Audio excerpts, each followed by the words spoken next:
Bonjour et bienvenue dans la serre de terre de Monaco. Le mois dernier, nous avons semé des tomates et aujourd'hui, nous allons semer des blettes et du basilic. Alors voici nos tomates après un mois. On observe qu'elles ont 3-4 feuilles, donc il est temps de les mettre dans un nouveau pot. Je vais faire un grand trou assez profond. Je vais prendre ma tomate délicatement en essayant de toucher le moins possible les feuilles et le tronc. Alors si vous observez bien, il y a comme un petit duvet sur votre tomate et il faut éviter de la toucher pour éviter de la blesser. Donc, on va enfoncer le plus possible sa tomate. Il vous faut de la terre jusqu'aux premières feuilles.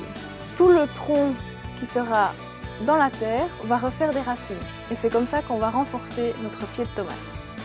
Alors voilà votre plan de tomates après 2 mois.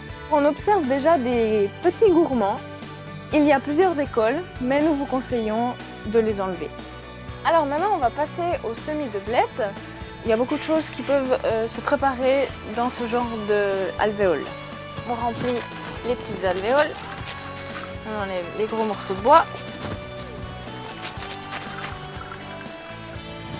Alors il y a quand même d'innombrables techniques de semis, ceci c'est une parmi d'autres. On s'est confectionné, pour aller un petit peu plus vite, une sorte de petit morceau de bois plat pour un petit peu tasser la terre.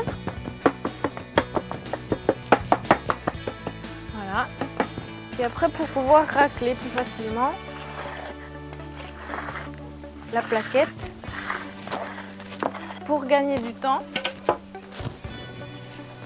On a aussi confectionné ça sur mesure avec 1 centimètre et quelques millimètres en plus pour pouvoir faire des trous dans nos alvéoles. Puis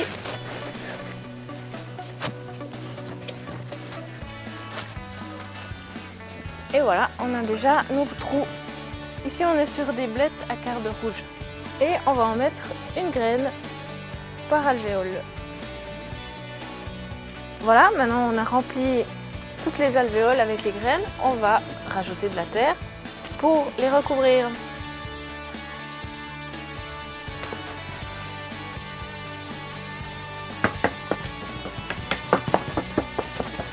Donc à nouveau, je tasse un petit peu.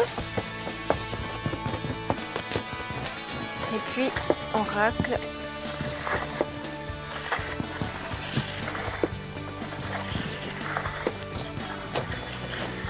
Étiqueter de nouveau la variété, le fournisseur et la date.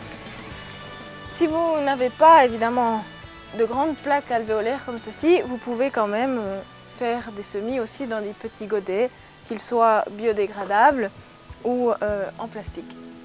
Alors voici nos blettes à quart de rouge après un mois. Comme c'est la pleine saison pour les semis, nous allons faire un petit point de vue sur chaque production du moment.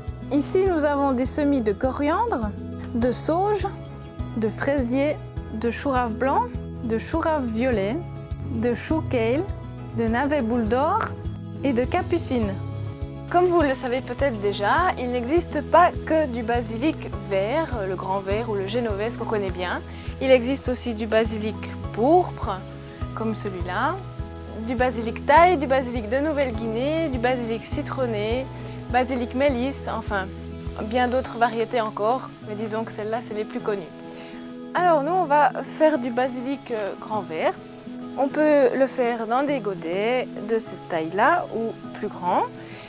Vous pouvez aussi utiliser des pots biodégradables, par contre veillez à arroser plus, comme cette partie-là va pomper plus d'eau, vous aurez tendance à avoir des sécheresses dans le pot, donc arrosez plus souvent. Alors on va remplir le pot jusqu'à 1 cm du bord. Voici comment on dispose les graines de basilic, un petit peu partout dans le pot. On remet de la terre, on tasse légèrement et on étiquette. Et bien sûr, après chaque semis, il vous faut arroser. Après un mois, vous aurez ce résultat-là. Et voici le basilic après 2 mois et demi.